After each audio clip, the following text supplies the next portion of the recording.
Vous écoutez un podcast cinéma du Centre des Arts d'Enghien-les-Bains. Merci d'être là.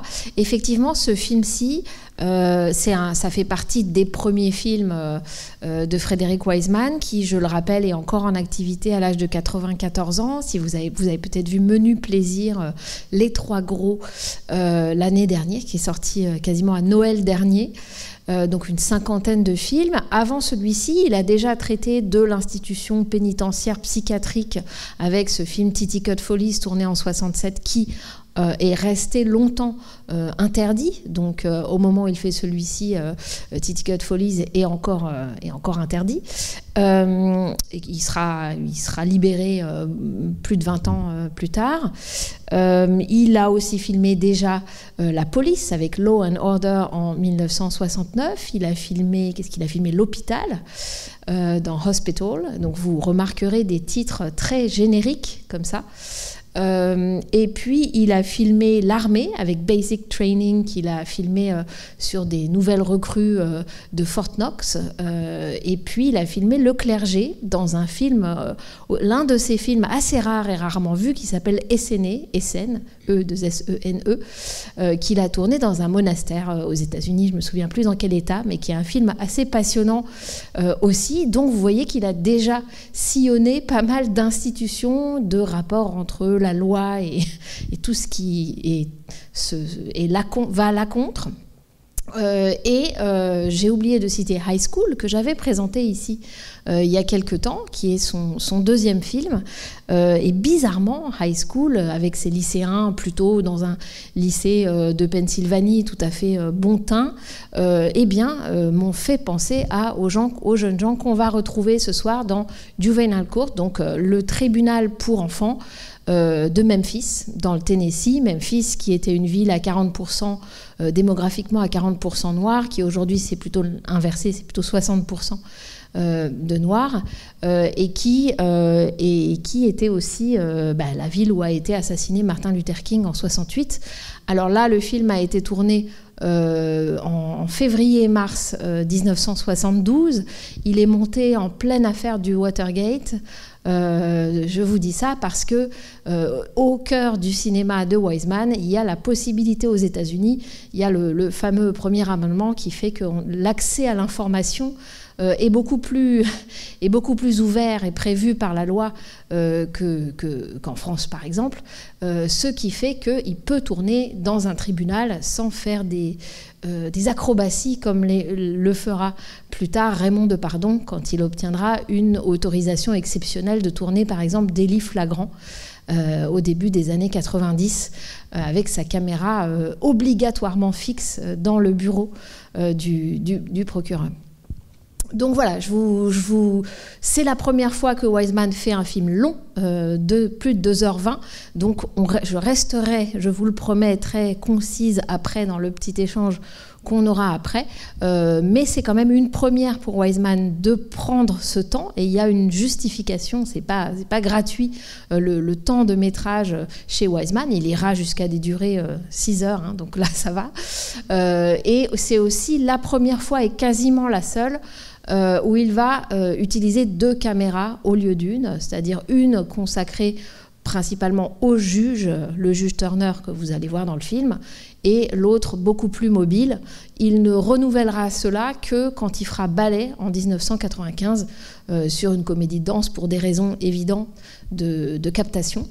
Et il tourne là, bien sûr, en 16 mm, donc avec cette caméra qui est portable, c'est pas une caméra 35, en son synchrone évidemment, et en noir et blanc, puisqu'il fera son premier film en couleur, dans mon souvenir, seulement en 1980, modèle sur une agence de mannequins new-yorkais, tout autre univers que celui de ce tribunal pour enfants. Voilà, bon film et à tout à l'heure. 2 choses. D'abord, bien sûr, qu'il y a un rapport entre le fait que Frédéric Wiseman se charge du son quand il filme. C'est pas lui qui tient la caméra, c'est lui qui tient la perche qui est en dessous du cadre, en bas, et il est à peu près à 2 mètres des gens. Donc il y a cet aspect-là qui est bien sûr que le film il est composé de scènes de paroles. Il n'est composé que de ça. Donc il y a cet effet, pas tout à fait que de ça, mais enfin il est quand même centré autour de longs moments de parole jusqu'à ce plus long moment qui est la fin. Mais il y a une sorte de crescendo dans la durée de ces blocs de paroles. Si vous avez vu d'autres films de Wiseman, il y a toujours ça, c'est-à-dire qu'il se crée une espèce de théâtre de la parole, et a fortiori évidemment un prétoire, un tribunal, c'est de toute façon un dispositif qui favorise ça, mais quoi qu'il arrive, lui, Wiseman, dans son montage, puisque je ne l'ai pas dit, mais il monte ensuite lui-même le film tout seul pendant de longs mois, en cherchant justement cette architecture, mais qui n'est pas une architecture à message. Il n'y a pas dans la façon dont il monte, dont il agence les différents blocs, forcément un sens caché à trouver. C'est aussi rythmique ce qu'il cherche. Mais évidemment que la parole, c'est la chose la plus importante dans le film, qu'elle pèse, et qu'elle pèse d'autant plus que, comme vous le savez, au tribunal, il y a des paroles qui sont ce qu'on appelle performatives, c'est-à-dire qu'une parole prononcée par un juge et va être appliquée parce qu'elle a été dite. Donc bien sûr que dans les films qui ont rapport avec la loi, avec les procès, il y a tout ce statut particulier de la parole. Mais il me semble que ce qui l'intéresse, c'est moins ce qui est raconté de tout ce que ces gens ont fait ou pas fait. Et d'ailleurs, on ne sait pas vraiment. C'est quand même très difficile, nous, de déterminer ce qu'on pense sur est-ce qu'ils ont commis ou pas les crimes dont ils sont accusés.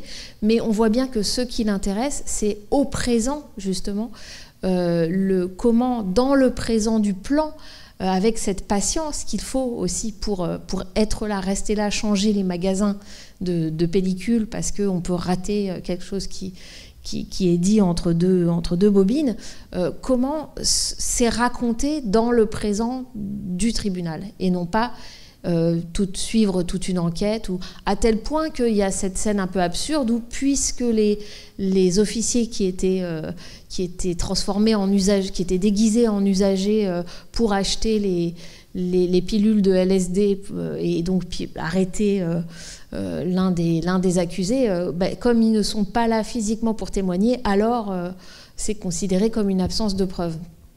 Et d'une certaine façon, on voit bien que voilà, il faut une unité de lieu, il faut ce présent de la parole, et que c'est ça qui intéresse Wiseman, de comment on arrive à prendre des décisions qu'on prend. Enfin, c'est quand même, tout le film est quand même beaucoup autour de ça, et donc forcément, du coup, on s'aperçoit qu'au début, c'est un petit peu une mosaïque sur voilà ce qui se passe dans cet endroit, avec des plans parfois très brefs. Au début, on entend les menottes, on voit, vous savez, les coiffeurs qui coupent les cheveux, etc. Donc il y a un petit effet un peu de choc de qu'est-ce que c'est que ce lieu. Et vous remarquerez d'ailleurs que ce lieu est un lieu assez hybride. Ça n'est pas qu'un tribunal. Il y a un foyer, il y a des enfants qui sont, entre guillemets, détenus. Et puis, voilà, ils appellent ça shelter. Mais voilà, on voit bien qu'il y a eu un peu moins d'une centaine d'enfants, je crois, voilà. Donc ce lieu, il y a des travailleurs sociaux, il y a des psychologues, etc. Donc c'est pas tout à fait juste le tribunal au sens strict. Donc on voit ce côté un peu mosaïque au début, et puis ensuite il y a une sorte de deuxième vague de scènes plus longues, et encore ensuite on voit revenir certains des accusés. Donc il y a cet effet-là, comme ça, je disais, de longueur des scènes de parole de plus en plus amples, et en même temps, nous, de retour. Et pour moi, en tout cas, aussi peut-être un peu, ça instille un doute sur ce qu'ils ont fait ou pas fait. C'est-à-dire qu'au début, on se dit, on va voir plein d'échantillons comme ça se succède, c'est des vignettes, ça va très vite. Et puis on comprend qu'on va quand même véritablement dans le processus de décision pour aboutir aux décisions finales qu'on entend.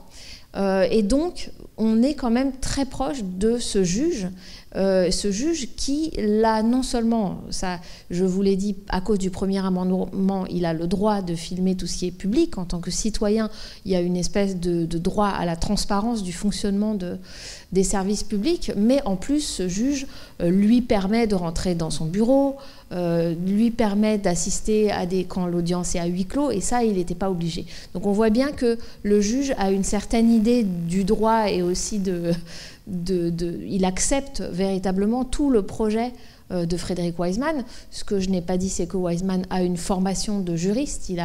Il a lui-même étudié le droit à Yale, et puis ensuite il a commencé à l'enseigner à Boston University. Il est originaire de Boston, et c'est comme ça d'ailleurs, mais il avait déjà plus de 35 ans, qu'il a décidé de passer au documentaire dans un endroit, un pénitencier psychiatrique horrible, où il emmenait ses étudiants pour leur montrer où pouvaient aboutir certaines de leurs décisions quand ils deviendraient des hommes de loi ou des juges ou des avocats.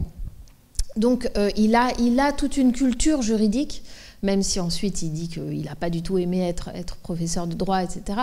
Mais il a toute une culture juridique dont on sent qu'elle est en phase avec ce juge, pourtant très différent, et dans un état au sens le Tennessee, de culture peut-être très différente de la côte Est d'où vient Wiseman. Donc il y a une entente et il y a une ouverture de ce juge-là. Alors, si vous avez remarqué, on voit des portraits du juge Turner plusieurs fois. C'est un peu choquant. On peut se dire, il y a une espèce de culte de la personnalité, là, ces femmes qui sont à leur petit bureau, puis il y a le type à côté. En réalité, c'est aussi une autre différence du système américain, c'est que dans certains États, dans pas mal d'États, je crois, les juges sont élus, en fait. Au suffrage universel. Donc celui-là, j'avais regardé, il est resté 42 ans en poste. Il dit à la fin, moi aussi j'ai été enquêteur, donc il était policier au départ, mais très jeune, il est devenu juge. Et j'avais lu aussi qu'il avait fait payer des pères qui ne payaient pas la pension, parce que ça fait partie aussi du travail du tribunal pour enfants, et qu'ils avaient compté et qu'il en avait fait payer 150 000 au cours de ses 42 ans de carrière. Donc c'était un juge très populaire, au sens où il a voulu se présenter comme maire à un moment, et même les gens qui étaient pour lui n'ont pas voté pour lui afin qu'il reste juge. Bon, ça c'était une parenthèse sur le juge Turner. Après, on peut ne pas être d'accord avec certains de ses propos, avec ce qu'il dit, mais voilà, pour vous montrer que quand même c'est pas tout à fait anodin que ce soit ce système-là, que ce soit un juge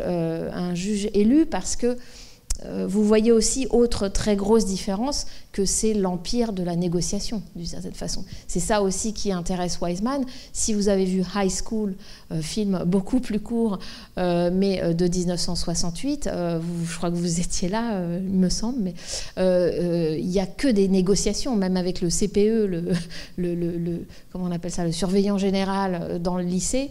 Tout est toujours discuté, y compris par les élèves, une punition, une heure de colle, etc. Ça ouvre à une espèce d'empire de la négociation qui apparaît à la longue dans toutes ces diverses institutions comme une pratique de la parole, de la conversation, quand même typiquement américaine. Et c'est en ça d'ailleurs qu'on peut peut-être relier bizarrement les films de Wiseman à certains films de Capra, puisqu'il questionne la démocratie, son fonctionnement, et disons les tensions, voire les ruptures qu'il peut y avoir entre l'idéal démocratique américain tel qu'il est présenté, proposé dans la Constitution, et la pratique à l'usage de ce système démocratique, avec à l'intérieur de ça la possibilité pour la parole, pour le discours, de faire jouer comme ça ces rouages et de rééquilibrer des choses qui sont des différences de classe, des différences de ce que les Américains appellent encore race, couleur de peau, etc. Donc pourquoi je disais ça? Oui, autour du juge. Ah oui, et puis la chose liée à ça dans les différences entre, par exemple, la France et les États-Unis, c'est évidemment le rôle de la jurisprudence, puisque les textes sont évoqués. Vous vous souvenez, parfois on entend un article de loi ou quelque chose comme ça, mais en réalité, si on y réfléchit sur l'ensemble du film, ce n'est pas tellement à une loi écrite qu'il ait fait référence, mais plutôt à une espèce d'ensemble de discours concurrents qui serait peut-être le discours psychologique, qui est quand même très présent sous diverses formes, et pas seulement chez le psychologue qui monte le test de Rorschach, là, mais sous plein d'autres. Voilà, il est intégré. On voit que la justice, là, voilà, tout le monde l'a à peu près intégré. Et puis un autre discours qui est un peu plus en arrière-plan, qui est le discours religieux et qui passe notamment à travers ce Teen Challenge, là, cette espèce d'association un peu termite qui a réussi à infiltrer le tribunal et dont on voit que le juge est de plus en plus quand même mis à distance. Voilà, il a quelques allusions sur le fait qu'avant d'implorer le Seigneur, peut-être faudrait-il nous dire la vérité, jouer carte sur table à l'intérieur de ce tribunal, dit-il à un moment. En fait, plus tard, il a même dit à Wiseman qu'il avait compris en regardant le film. Il avait compris quelque chose sur Teen Challenge et que en fait c'était quelque chose un fonctionnement assez pernicieux, assez dangereux, avec notamment des conversions forcées. Voilà, qu'on ne voit pas forcément là, parce que nous, le film qu'on a, évidemment, qui fait 2h23, même s'il peut nous paraître long, il est le produit de 100 heures de rush. Il est le produit de un mois, je disais début 72, 10 heures par jour. Donc forcément, il y a plein de choses qu'on ne voit pas, mais en tout cas, le juge lui-même en a aussi tiré quelque chose, et c'est sans doute aperçu que, par le montage, je pense, de Wiseman, on voit que les enfants ou les adolescents sont quand même très phagocytés, un peu de tous les côtés, par ces discours. Et de même que la décision de justice, elle est aussi informée par ces différents discours qui glissent les uns sur les autres ou qui s'interpénètrent, et c'est assez frappant. Après, est-ce qu'ils sont vraiment piégés, est-ce que ça, j'arrive plus trop à savoir moi, c'est-à-dire en quoi le film est véritablement critique sur l'institution et sur le fait qu'il y aurait quasiment toute une génération qui serait prise entre des parents, mettons, on va dire des parents possiblement défaillants ou maltraitants, et puis d'un autre côté une institution judiciaire qui les attrape dès qu'elle peut, y compris, quitte à dire sois sage, enfin des choses, ou bien applique le règlement de l'école, mets un soutien-gorge, etc. On en arrive à des injonctions quand même, qui aujourd'hui en tout cas nous paraissent problématiques. Mais là-dessus, je trouve que c'est plus clairement critique dans les tout premiers films de Wiseman, notamment dans High School. Ici, il commence à être ce qui va être de plus en plus, c'est-à-dire très complexe, c'est-à-dire très désireux de rendre compte d'une réalité complexe qui fait que du coup, on ne peut pas signer une satire de l'institution ou une critique de l'institution qui soit directe. Puisqu'on voit bien qu'il y a des gens comme le juge Turner, et que finalement tous les avocats, les conseillers aussi, que tout le monde est de bonne volonté, d'une certaine façon. Et que même en étant de bonne volonté, on ne peut pas toujours faire dire la vérité à des gens, on ne peut pas toujours savoir s'ils disent la vérité, et on ne peut pas toujours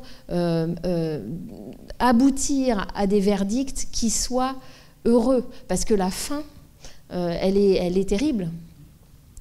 Dans le sens où on lui dit à ce Robert Singleton, que c'est un miracle, et que lui, il voit ça comme la fin du monde, enfin la fin de son monde. Donc il y a quelque chose d'irréconciliable, et ça nous est donné dans le film, d'où un côté qui peut être frustrant dans le cinéma de Wiseman, qui ne résout pas, qui livre la complexité, et qui essaye, je pense, de plus en plus de ne pas forcer.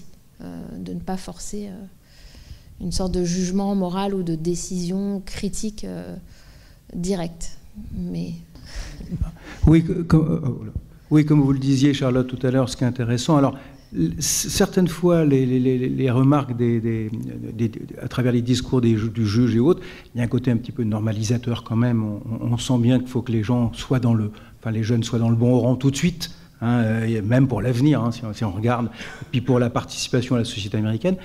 Mais ce que j'ai trouvé super, j'aurais pu avoir un esprit plus critique que ça, mais j'ai trouvé super, à travers notamment toute la dernière partie du film, où je trouve qu'il dialogue vraiment entre eux, tous les fameux protagonistes. Je trouve qu'il y a un vrai dialogue. On ne campe pas sur ses positions. On écoute l'autre. On intègre des arguments de l'autre. Alors bien sûr, le jeune, à la fin, pour lui, c'est un drame. Mais je trouve qu'ils s'en sortent bien tous. Et on a l'impression de voir un vrai dialogue entre tous les interlocuteurs qui pensent à l'intérêt de l'enfant, quoi qu'il arrive.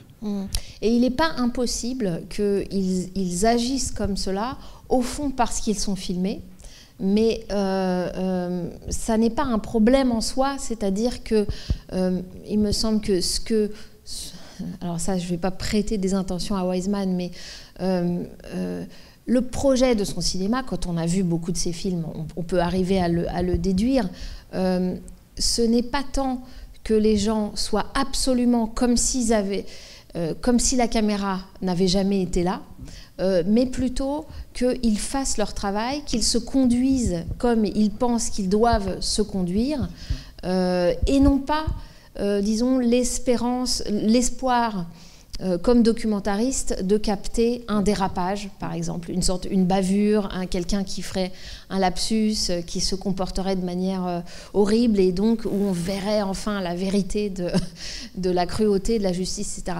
Ça peut arriver, ça. Et d'ailleurs, d'une certaine façon, à des micro-moments, ça arrive.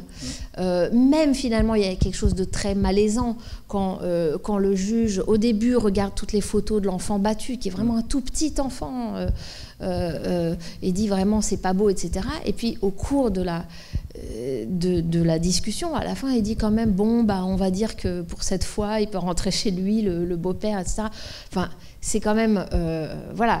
Mais en même temps, d'un point de vue général, il me semble que certains agissent au mieux et que ça convient à Wiseman, que chacun, disons, fasse au mieux selon l'idée qu'il se fait de son travail. Donc on peut se dire ils sont on their best behavior, comme on dit, hein, ils sont vraiment voilà, au maximum, ils sont dans un bon jour au travail, et non pas... L'idée n'est pas de trouver l'anecdote, de trouver la bavure, le truc qui va déraper. L'idée est de voir comment ça fonctionne avec la bonne volonté de chacun. Ce qui n'empêche pas des drames, des incestes aussi, d'être glissés comme ça dans cette séquence hallucinante où il y a à la fois le beau-père qui n'est pas très inquiété finalement par l'accusation qui est faite par la jeune fille, qui est quand même prise au sérieux par personne autour, ni la mère, ni l'agent de comment on appelle ça, agent de probation. En face, ni forcément ni le beau-père qui n'est pas vraiment confronté. Enfin, on lui demande juste lui ce qu'il en dit, mais qu'est-ce que ça peut valoir s'il a effectivement commis ça. Et puis avec ce moment très surprenant à la fin où la mère révèle que en fait la jeune fille elle a été victime d'inceste quelques années auparavant par son père, et où c'est même pas quelque chose qui est là encore qui semble dit avant, qui semble pris en compte avant. Donc il y a des choses qui de toute façon sont très choquantes, mais ça n'empêche pas que voilà, il me semble que quand les gens font leur travail au mieux et a fortiori parce qu'il y a une caméra, ça ne change rien sur le projet qui est de saisir le fonctionnement d'un système à travers les rapports humains des gens qui sont ses usagers et qui y travaillent, il me semble. Hein. Après, il y a juste une chose que je voulais rajouter, c'est sur, je disais que c'est vrai que c'est beaucoup des scènes de parole jusqu'à cette montée finale. Il y a ce crescendo-là dans l'insistance et la finesse de ce qui peut se dire dans les conversations, etc. Mais c'est pas tout à fait vrai. C'est-à-dire que le film, il est aussi... il tient, et il nous tient quand même dans la durée, même si ça peut être éprouvant, par son aspect photographique, me semble-t-il. C'est William Brain, c'est l'opérateur de Wiseman pendant 10 ans au cours des années 70. Alors Wiseman lui donne des indications, hein. C'est Wiseman qui choisit qu'il y ait énormément de gros plans, oui. Ce qui n'est pas du tout, ce qui va contre l'idée de ce qu'est un documentaire, de ce qu'est un documentaire dans un prétoire, à savoir on devrait exactement savoir qui parle à qui, de quel endroit, etc. Et lui, c'est pas ça qui l'intéresse. On voit bien que ce qui l'intéresse, c'est cette idée de comment les gens se représentent eux-mêmes, se racontent leur idée de la vérité, leur idée de rhétorique, de comment ils peuvent se convaincre les uns les autres, etc. Et donc, il insiste, c'est des gros plans. La plupart des choses, ce sont des gros plans avec un zoom, avec une focale courte, c'est-à-dire des plans rapprochés. Et donc, l'ensemble fait qu'on a l'impression d'avoir une série de portraits d'Américains. Enfin, je ne sais pas si ça vous fait aussi avec le décalage du temps. On est aussi très... moi, je trouve très content. Enfin, il y a une espèce de gourmandise de portraits qui est rassasiée quand on voit ce film, quoi. Il y a une espèce de beauté de ces cadres, de ce noir et blanc, de ces visages... les uns après les autres. Donc il y a ça, il y a cette beauté photographique qu'on prend. Et puis en même temps, il y a des plans sans parole, où ce sont des très petits enfants, comme la petite fille, on ne sait rien sur elle, assise au bout d'une rangée de sièges, et comme le petit garçon, je pense que c'est un garçon qui a été brûlé horriblement par son oncle et qui peut à peine parler.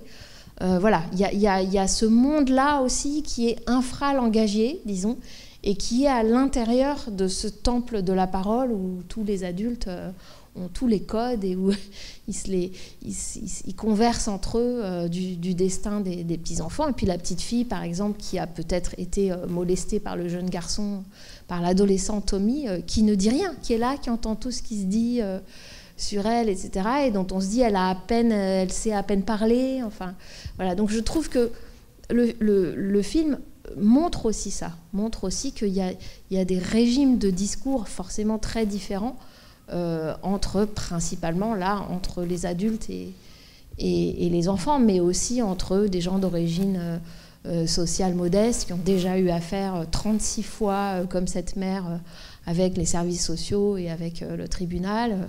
Et puis ceux qui sont en place et qui décident que quand on leur téléphone, par exemple le juge, quand on lui téléphone et qu'on n'est pas venu à l'audience, ben voilà, tac, il appuie sur le bouton et il dit non, je ne veux pas vous parler de ça au téléphone, vous n'êtes pas venu, clac. Je juge pas que ce soit moralement condamnable ou pas, mais je veux dire, voilà, il y a des forces en puissance qui sont pas... Et je trouve que le film... Même s'il est très bavard, il donne à voir aussi cela. Il donne à voir des choses en plus. C'est pas juste... les images ne sont pas juste une sorte de support ou d'illustration pour la parole. Elles donnent à voir aussi les enfants et même les adolescents. Notamment ces très gros plans sur plusieurs adolescentes, mais dont une qui s'appelle Faye, celle qui a la coiffure afro, mais avec des couettes. Et qui entend tout ce discours on dirait presque de empowerment, de développement personnel, je pense que c'est une assistante sociale ou bien aussi un officier de probation qui lui dit tu n'es pas une pute, tu n'as pas à être une pute, etc. Voilà, et on reste sur le visage de la jeune fille. Et c'est un choix, tout ça est très choisi, je veux dire, et sur le visage, presque sans aucun mot, elle absorbe, elle écoute, on ne sait pas du tout ce qu'elle va en faire, mais en tout cas ça crée quelque chose dans la dramaturgie. Moi je trouve que ça, par exemple, une séquence comme ça crée plutôt une forme d'espérance, mais après peut-être que je projette. Oui, sur le dispositif. C'est vrai que moi je voulais effectivement vous parler des limites un peu du dispositif, du fait qu'il y ait la caméra. Alors moi c'était pas trop pour le juge, enfin, en tout cas tout le personnel judiciaire, mais plutôt pour les enfants. Effectivement, l'impact que ça pouvait avoir. On peut voir que parfois ils peuvent pas s'empêcher un peu de regarder la caméra. Plus ils sont petits, plus ils regardent la caméra. Mais Et bon, je trouve que vous avez très bien répondu à tout ça. Non, moi, c'était plutôt pour prolonger un peu, effectivement, sur la question de ce qui est montré et du regard de Wiseman, qui, je suis totalement d'accord, en fait, est vachement libre. Moi, je m'attendais à voir quelque chose vraiment à charge contre l'institution pénitentiaire. Je connais pas du tout Wiseman, mais j'y étais allé en me disant, tiens, ça va être un peu années 70, États-Unis. En plus, vous avez dit c'est dans le Tennessee, c'est ça ? C'était, pardon dans le Tennessee, oui. L'État, bon, ça ne devait pas être le plus progressiste non plus. Et en fait, effectivement, on est vachement laissé à notre propre jugement. Et quelque chose qui est intéressant, par contre, quelque chose qui est vraiment montré, est-ce que c'est malgré Wiseman ou c'est quelque chose qu'il a vraiment voulu montrer, mais c'est à quel point, en fait, la condition d'enfant, c'est l'absence de pouvoir, en fait. Pour le coup, là, dans toutes les situations, ou presque, ils sont presque tout le temps livrés à eux-mêmes. Parfois, ils ont un avocat quand même quand ils sont dans le tribunal. Et encore, souvent, l'avocat, il ne peut pas faire grand-chose. Hein. Donc, oui. Ouais. Je suis d'accord, et ça, je pense que c'est délibéré. C'est pour ça que je disais aussi qu'il y a des plans. Il suffit de quelques secondes sur un petit enfant qui est là, sur un truc dans un couloir, tout seul, ou surtout ce moment terrible. Mais même avant, il y a la petite fille avec sa mère, hein, la fille de 11 ans, à qui il demande est-ce que tu t'es prostituée, etc. Celle qui pleure. Tout à coup, son nom m'échappe, mais je l'avais. Diane, merci. Il est sûr que lui comment dire, là c'est pas de projeter, c'est une histoire quasiment de durée, de comment ils sont cadrés, du fait que par exemple ce petit enfant blessé, brûlé, il regarde énormément la caméra, mais que par exemple il laisse ça, Wiseman. Alors que je pense que d'habitude, s'il a un adulte dont il sent que l'adulte est vraiment une sorte d'histrion, quoi, de cabotin, la scène, les plans, ils resteront pas dans le montage. Quand on a 100 heures et qu'on en fait 2, de toute façon, il y a plein de choses qui tombent, donc il peut très bien faire tomber ça d'abord. Et souvent, quand on lui demande, mais comment vous pouvez... Comment vous pouvez faire que les gens ne soient pas des acteurs, et dit mais de toute façon voilà, on ne peut jouer que notre propre rôle, on n'est pas si bon, quoi, on n'est pas des Marlon Brando, donc au bout d'un moment voilà. Mais par contre, quand il y a cet enfant qui regarde tout le temps la caméra, j'y ai pensé à ça. Je me suis dit mais en fait l'enfant il regarde la caméra parce que ça nous fait penser à ça, à la présence de la caméra. Ça peut être ça, notre gêne et notre problème, mais c'est quand même particulier parce que c'est l'enfant qui n'est pas capable de parler, qui a été brûlé. Enfin, c'est le cas le pire qu'on voit d'une certaine façon, qu'on voit au présent. Parce qu'il est question d'inceste, d'enfants battus et tout ça, mais dans les discours.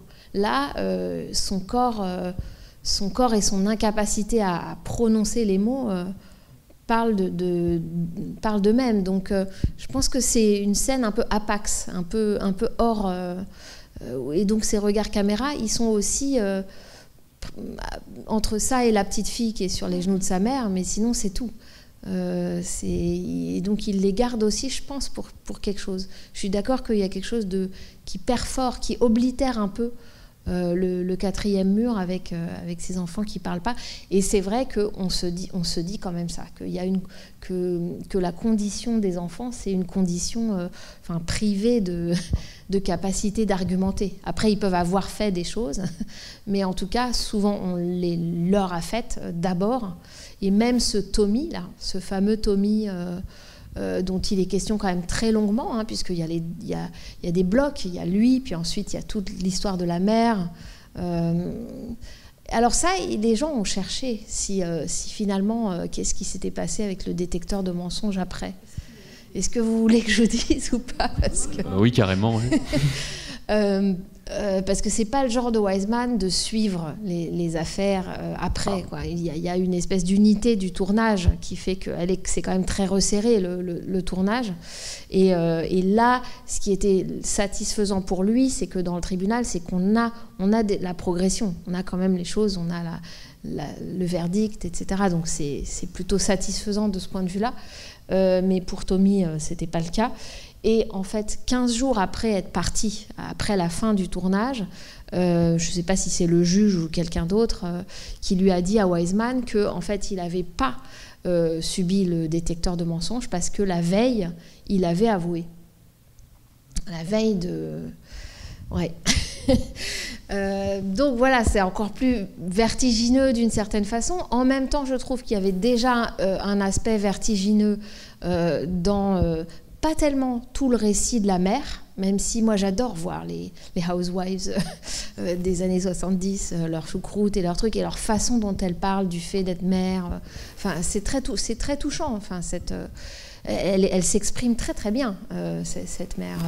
Et donc on l'écoute longuement, le film voilà, est honnête, je veux dire, par rapport à sa parole, ne cherche pas à faire une caricature de quoi que ce soit. Et ce que je trouve vertigineux, c'est qu'en fait, cette mère, ensuite, le type remet en question ce qu'elle a dit. Vous vous souvenez, c'est qui? C'est l'avocat ou c'est le procureur? Je sais plus. Non, c'est l'avocat qui tout à coup dit mais quand même, est-ce qu'elle s'inquiétait pas déjà avant? Enfin, quand même, chose assez naïve de sa part ou faussement naïve, mais en tout cas qui suffit à instiller le doute. Y compris chez le spectateur, je pense. C'est-à-dire cette idée que tout à coup, est-ce que la parole d'une femme, elle n'est pas toujours un peu quand même potentiellement une parole, voilà, c'est l'anxiété qui parle, voire pire, voire l'hystérie. Enfin, on voit bien derrière dans quoi ça pourrait glisser, quoi. Je dis pas qu'il a tort, enfin voilà, mais c'est cette façon de décadrer comme ça par le discours d'un autre. On a eu le discours de la mère, puis après tout à coup il y a un type qui dit mais en fait ce discours il le requalifie et donc il y a ces effets-là tout à coup de mise à distance qui sont bien saisis par le film. Il n'a pas besoin, Wiseman lui-même, de faire cette mise à distance. Il trouve des rebonds parmi les différentes personnes, mais c'est retors, c'est assez retors comme système. Peut-être juste un mot sur la voix off, ou plutôt l'absence de voix off. Alors moi j'ai adoré, hein, je pense que vous aviez dit qu'il avait fait d'autres documentaires qui duraient 6 heures. Moi je suis client, hein, là maintenant je suis fan. Vous serez seul dans cette salle. Probablement.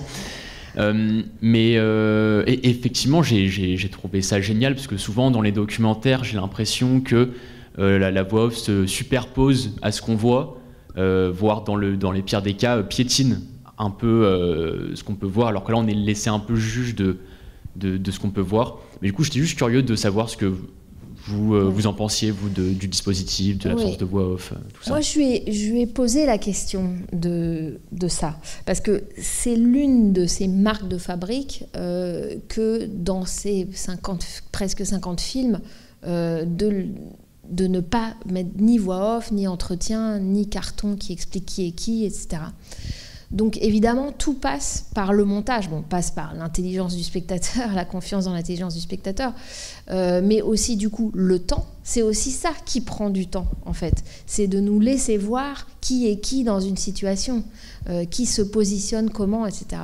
Donc en fait, la voix off dans les documentaires, souvent, elle sert à faire des super ellipses. Pour qu'on comprenne qui est qui par rapport à qui. Donc évidemment, quand on n'a pas ça, on fait confiance dans ce que j'appelais le présent du plan, enfin, ou de la situation telle qu'elle est en train de se dérouler, qui n'est jamais vraiment du temps réel, parce qu'on imagine bien que ces discussions, elles nous paraissent super longues, mais en fait, elles font 8 minutes dans le film, alors qu'elles en faisaient 40 dans la réalité. Donc il coupe pas au milieu d'une phrase, hein, il va pas du tout bidonner des dialogues, mais je veux dire c'est quand même très rarement du temps réel. Donc ça pose des problèmes de travailler comme ça. Mais bien sûr c'est l'essence du cinéma direct, et ça c'est un mouvement qui a commencé quand même avant lui. Au début des années 60, grâce à la synchronisation du son, au fait que le son pouvait être directe et au fait que les caméras se sont allégées. Donc elles pouvaient être plus mobiles et suivre les gens. Bon, donc ça, lui, il ne l'a pas inventé, il a bénéficié de cette technique innovante, appliquée par principalement des Américains, des Français et des Canadiens. Dans l'histoire du documentaire, c'est un grand moment, ce passage au cinéma direct. Et quand on dit cinéma direct, c'est ça qu'on veut dire, c'est-à-dire qu'on fait confiance dans le cinéma pour que, bien sûr, de manière montée, alors il y a des choix de montage qui du coup sont véritablement subjectifs, mais quand même, on ne recouvre pas ce que disent les gens ou le bruit extérieur par une voix off. Et donc je lui avais un peu parlé à Wiseman de ça, et il m'avait dit qu'il voyait beaucoup de films quand il était petit, et que donc il allait au cinéma le samedi après-midi, et il y avait ces actualités qui s'appelaient The March of Time à l'époque, et qui ne pouvaient pas saquer. C'est-à-dire qu'il détestait ce qui est devenu le journal télévisé, cette voix qui vous commente toute l'actualité en vous montrant des images, une espèce de voix de speaker qui recouvre toutes les images et qui leur donne un sens univoque, et qui est donc hyper manipulatrice. Et lui, même enfant, il ressentait ça. Donc il dit pas c'est pour ça que je suis devenue documentariste de cinéma direct, mais au fond on voit bien qu'il y a ça, il y a cette idée que c'est de la propagande, ça il le sentait. Il est né en 1930, donc voilà, il sait ce que c'est que la propagande historiquement. Donc clairement il ressentait ça comme de la propagande, et ce qu'il veut faire, c'est pas du tout de la propagande. C'est pour ça que son cinéma soit critique, en fait, vous voyez, c'est plus nuancé que ce qu'on pense, mais je pense que ça, peut-être que ce qu'il produit, justement par sa patience, par sa longueur, par accumulation, par sédimentation, c'est une telle complexité que finalement ça nous place en posture critique. Mais pas critique dans le sens où on serait sûr, on aurait des certitudes sur qui est bon, qui est mauvais, mais plutôt en un sens, peut-être dans position de juré, en l'occurrence, qui est une position finalement très inconfortable et très pleine de doutes et très tiraillée, qui n'est pas du tout une position facile. Donc il nous pose un peu sur la brèche, je dirais. Et je pense que c'est cette attitude-là, plutôt qu'une attitude qui prendrait parti, que ce soit dans un sens progressiste, de gauche, ou dans un sens conservateur. Et d'ailleurs, je crois que le Tennessee, à ce moment-là, était démocrate, mais à vérifier. Quand même une culture religieuse baptiste, conservatrice, mais je crois que c'était un État démocrate. Je trouve que plus ça va et plus ça devient des témoignages d'une époque, parce qu'on est justement, on disait qu'il n'y avait pas de commentaires, et on est totalement en immersion dans la période. Bon, moi j'aime bien ce genre de choses. Et est-ce qu'il y a d'autres réalisateurs qui ont filmé un peu dans ce goût-là, parce que bon, lui il a fait quand même 60 films. Est-ce qu'il y a d'autres réalisateurs qui ont fait d'autres films avec d'autres thèmes ou non? Oui, moi j'aurais tendance à dire qu'il est singulier dans son insistance, c'est-à-dire insistance à faire encore un film dans une autre institution, dans un autre lieu, et à ne pas cesser de faire ça. Son insistance aussi à l'intérieur du plan, enfin comment dire, sa patience comme ça à l'intérieur du plan, et son insistance dans le temps qu'il met à monter, et son insistance à le faire tout seul, par exemple, et à ne pas prendre en compte ni ce que les gens filmés lui diraient. Donc en fait, il les fait, si j'ai pas dit, mais il les fait signer d'abord. Et puis ensuite, ils n'ont plus du tout droit de regard sur le montage. Et évidemment, une fois que le film est montré publiquement, ils peuvent toujours faire un procès. Ça, de toute façon, ils ont la liberté de ça. Mais en tout cas, ils ne vont pas informer, ils ne vont pas faire que lui monte différemment. Bon, ça, c'était une parenthèse. Donc, est-ce qu'il y a des gens qui font des documentaires un peu semblables? Je dirais que ceux qui l'ont un tout petit peu précédé et qu'il a pu croiser au cours de tourné, c'est Richard Leacock, par exemple, qui était un Anglais mais qui a tourné aux États-Unis, notamment Primary, un film qui s'appelle Primary, un autre qui s'appelle Crisis, The Chair aussi, je crois que c'est lui, et puis Penn Baker, D.A. Penn Baker, qui était un Américain.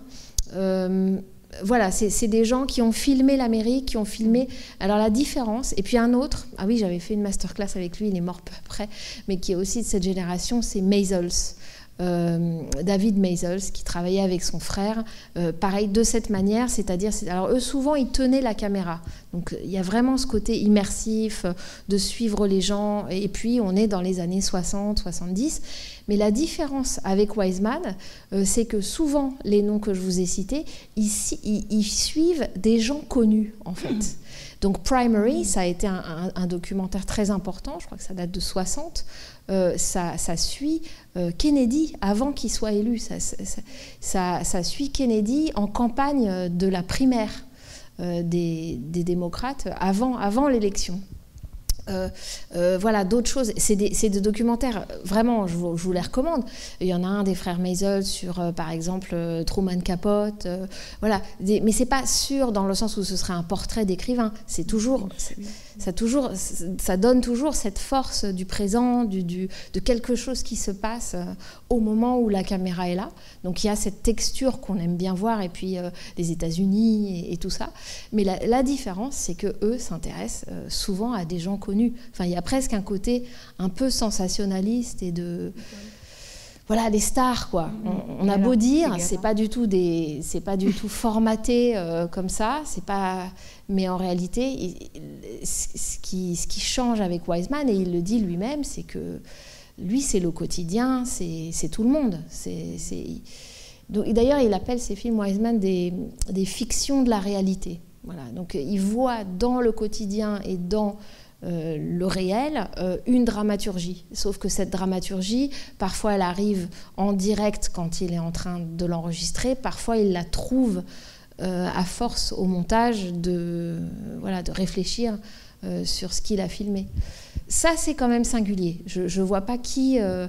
sauf à penser que vous vous intéressez à ce moment-là à des gens qui l'admirent et qui ont fait des films. Et ça, par exemple, en France, je dirais au moins...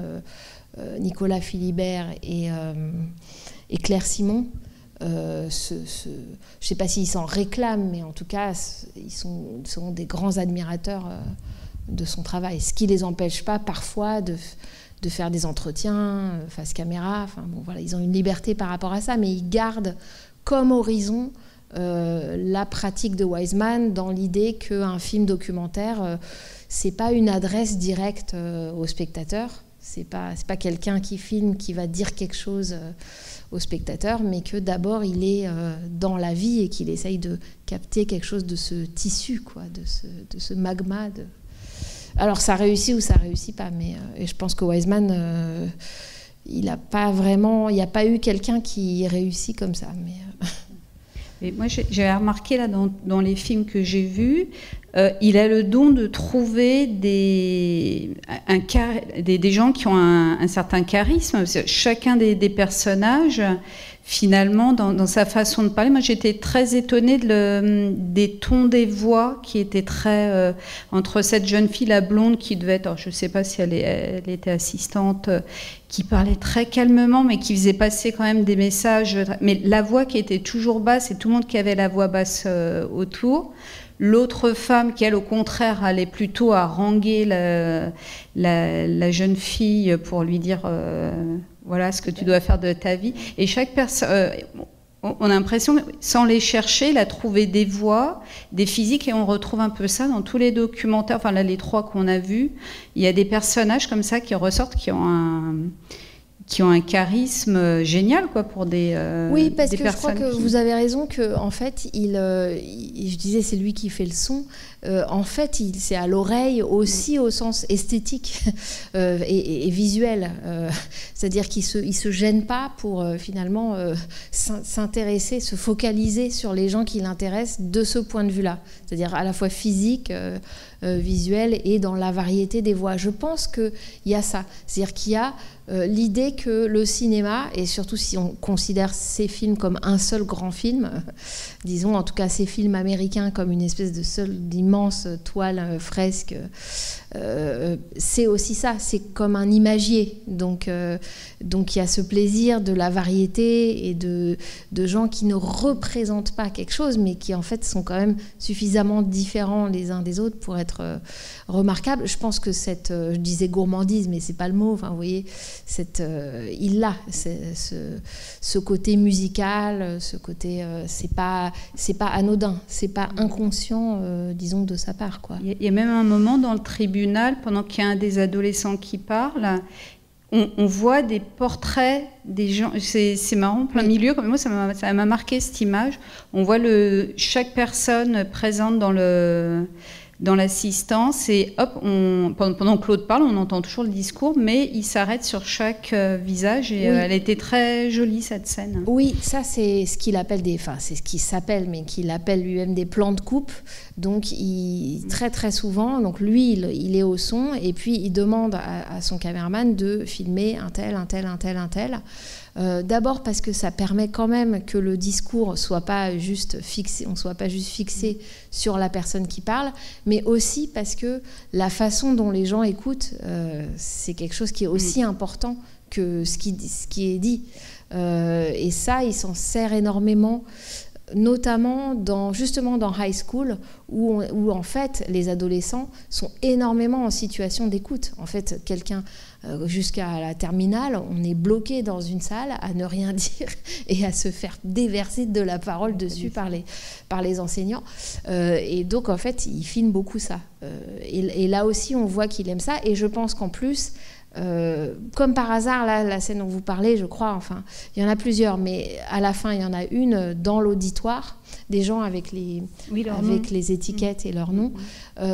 Quand même, on a l'impression, toute cette dernière partie qui ramasse un peu l'ensemble, qu'il y a un effet de miroir avec nous, spectateurs. Que l'auditoire du procès, enfin voilà, c'est aussi... Il me semble que il y a de ça aussi... que nous sommes, alors je disais un peu les jurés, mais un peu aussi cet auditoire-là, dont on se demande d'ailleurs, moi quand je vois les gens avec leurs noms comme ça, je me dis mais pourquoi eux ils sont là ? Enfin, est-ce que c'est des parents de ceux qui parlent ? Mais ça ne peut pas être le cas pour tous, enfin, il y a une variété de... et donc presque j'étais en train de me dire mais qu'est-ce qui fait qu'ils sont là ? Voilà, donc je pense qu'il y a ça, il y a ce goût du portrait dont je parlais et qui est esthétique, enfin qui est purement... parce que c'est ça, c'est un film. Il est très conscient qu'il ne fait pas de l'information, il fait vraiment un film. Et puis, il y a quand même cet effet de miroir avec nous, spectateurs, je crois. Mais en tout cas, merci beaucoup de votre présence, de votre patience. Et venez voir Capra, car surtout quand nous passerons Monsieur Smith au Sénat, vous serez surpris de... Mais avant, ça sera New York-Miami, donc New York-Miami, le 11 décembre. Réjouissante comédie, amenez vos enfants. Voilà, merci, bonne nuit. Merci Charlotte.